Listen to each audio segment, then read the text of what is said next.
Nobody sat down one day and decided to invent a gun. There was no meeting, no blueprint, no moment where someone looked at the world and said what this situation needs is a device that propels a metal projectile through a metal tube using controlled combustion. The gun, one of the most world-changing inventions in human history, was not invented at all in any meaningful sense of the word.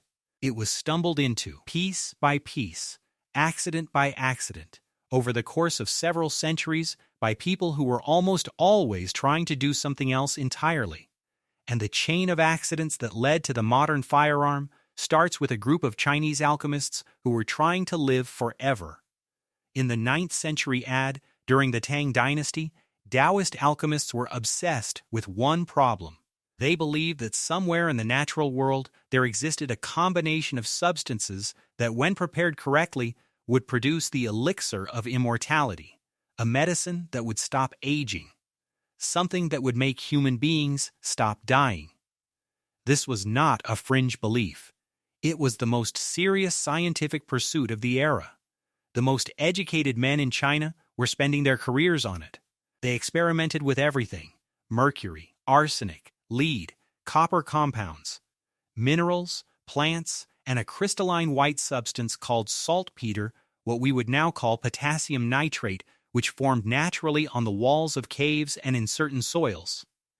Saltpeter had a slightly sweet taste.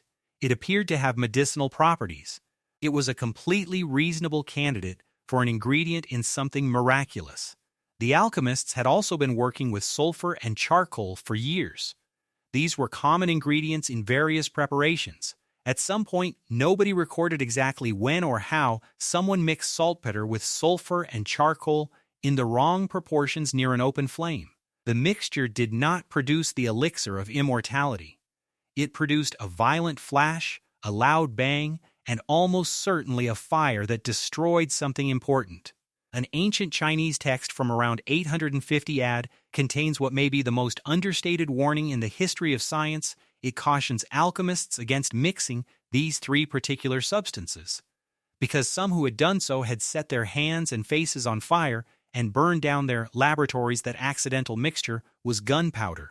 And rather than abandoning it as a dangerous failed experiment, Chinese military engineers looked at it and saw something useful. Their first application was a weapon called a fire lance. It was essentially a bamboo tube packed with gunpowder that could be ignited to spray fire at enemies. A flamethrower made of plant material. It was terrifying in close combat. But something unexpected kept happening. The packed material inside the tube, sand, gravel, whatever was being used to contain the powder, would sometimes launch outward in the explosion. It was an unintended side effect, a flaw in the weapon's design. But the soldiers using it noticed that this ejected material caused its own damage, separate from the flames. This accidental observation that an explosive powder in a tube could hurl objects with lethal force was the entire conceptual breakthrough. It took centuries to fully exploit it, but the idea was now in the world and it could not leave.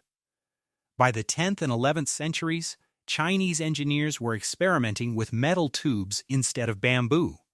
Metal withstood the explosion better.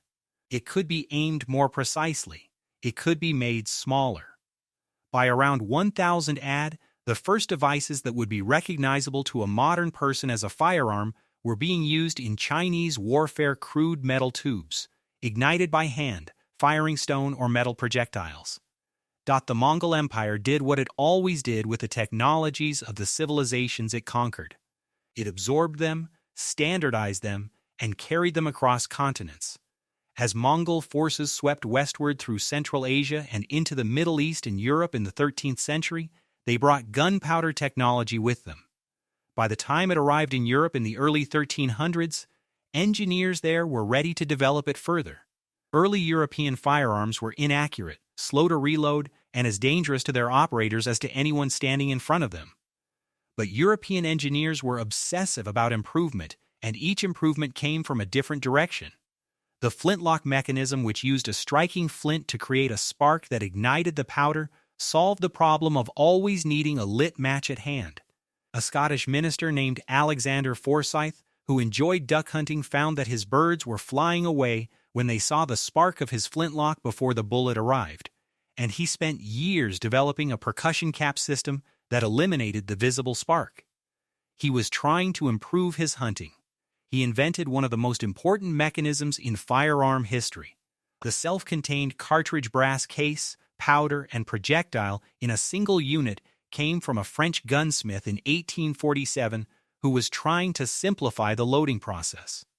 The rifled barrel, which spins a bullet to make it fly straight, came from a manufacturing error in which grooves were accidentally cut into a barrel's interior.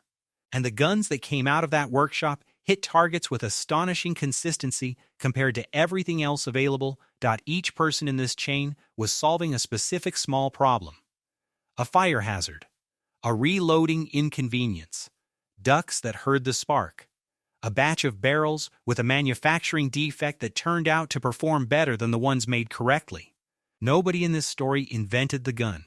They each made one small, accidental improvement to something that had already been accidentally discovered by people looking for immortality 11 centuries earlier. The most dangerous weapon in human history was not designed. It was a series of mistakes that each happened to work, made by people who were each trying to do something else. That is either the most reassuring thing about human invention or the most unsettling. It depends entirely on what you think about what we do with the things we accidentally find.